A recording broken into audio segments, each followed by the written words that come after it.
name is Clauso Mathis, co-president of the Mathis and Raymond Foundation. We have lectures at least once a month dealing with current events in the community and society at large. We have a few upcoming lectures in the next month. One, Mr. David Williams is going to come and talk about being successful at creating low-budget film. It's going to be May 21st, and then after that, the week after that, May 28th, this is Memorial Day weekend.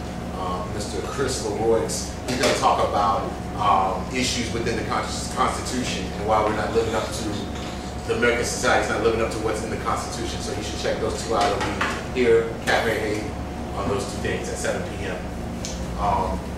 Today we're going to have Dr. Melvin James. He's going to talk about lusting, infidelity. Is it a conscious choice or is it a natural instinct for a person to do that? So I'm going to introduce him and give him a short bio. He also has written a book called God Bless America, Contemporary Analysis of Truth, Justice, and Compassion. I've got the book. It's a pretty good book. You should all check it out. And you know, if you want to buy some more copies, you can talk to Dr. James. He'll direct you towards doing that. I'm going to introduce him. Put a link on the website. Yeah, we put a link on mathisandraymond.com. So if you want any information on what we're doing as a foundation, Mathis and Raymond, go to www.mathisraymond.com and you can find out more about our foundations.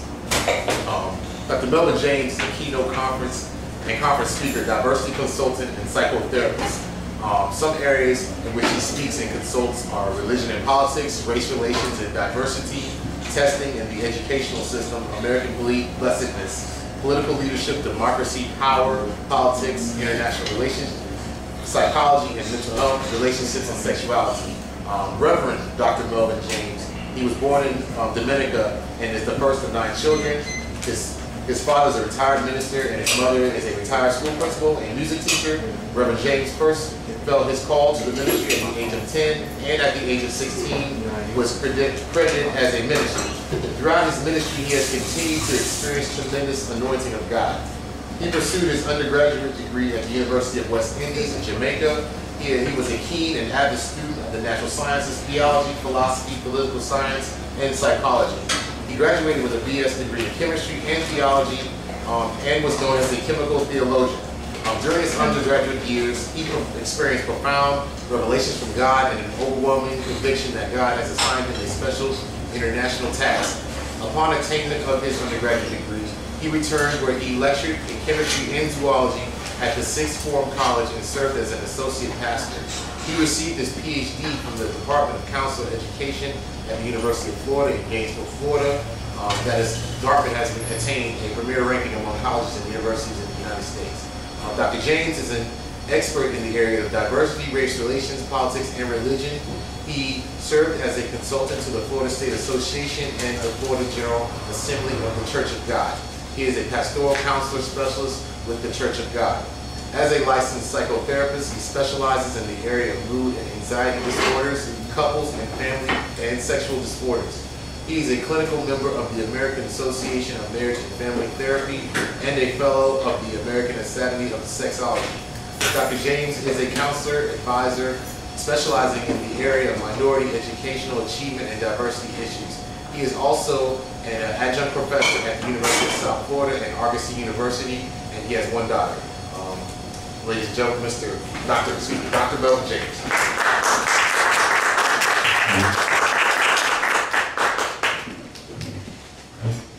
Well, thank you so much, Professor Clausen. Professor, When I listened to your introduction, I realized that was so impressive, but it's good to look.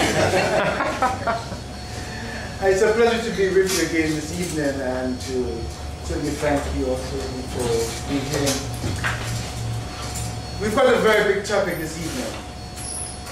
Lust, infidelity, human instinct, or personal choice.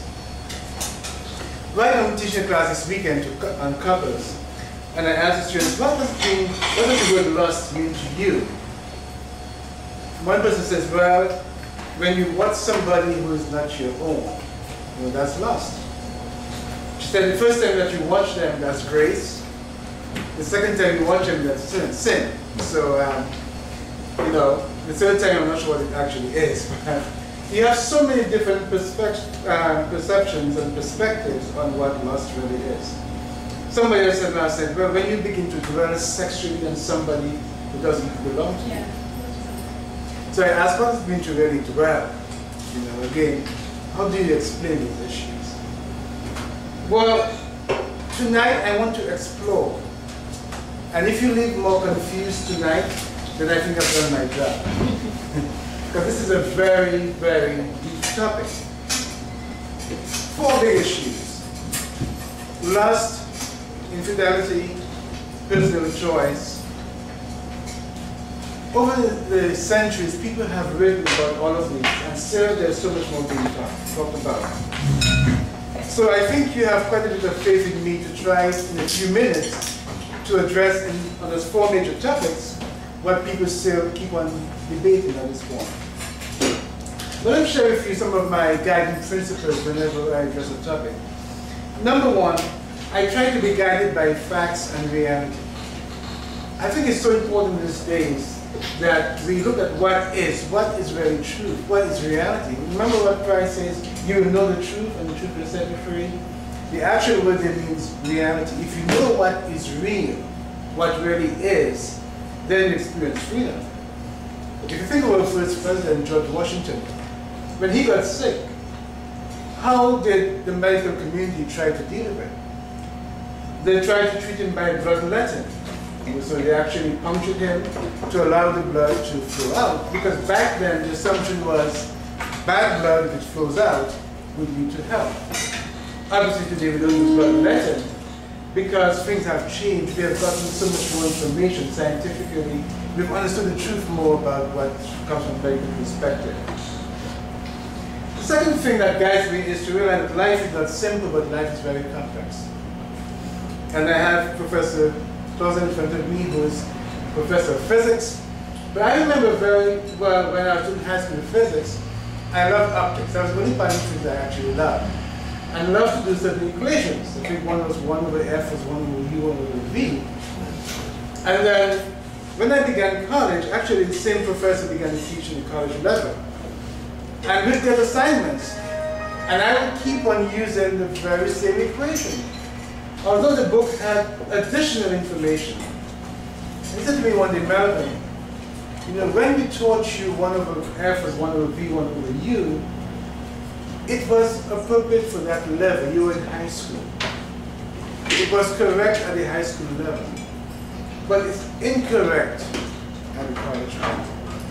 It had a profound effect on me because so many times we assume that something is correct, but only at a certain level. And as we explore this very big construct tonight, my job is to stimulate discussion, to give information, something to think about, and then hopefully we can begin to synthesize and begin to collate information given. Remember what Paul says, when I was a child, I spoke like a child, but now when I became a man, I put away childish things. We need to begin to, at the cognitive level, begin to be very complex in how we actually look at the issue itself. Number 3, there will always be different perspectives on comprehending human nature and the cosmos. That's just part of life. There's just no one way or one truth about anything in life. Life is very diverse, life is very complex. Even when you read the Bible itself, there's so many different perceptions and views about different topics itself. When we look at the cosmos, for example, we talk about classical mechanics, we talk about relativity. They, in some ways, conflict. But when we put them all together, all 3 dimensions, they give us more information about how the cosmos runs itself. So it's natural to have conflict, it's natural to be diverse, that's just part of the whole issue. Another thing that should guide us in our discussion tonight is the use of history and facts to guide us. You know, when I grew up in a very conservative church.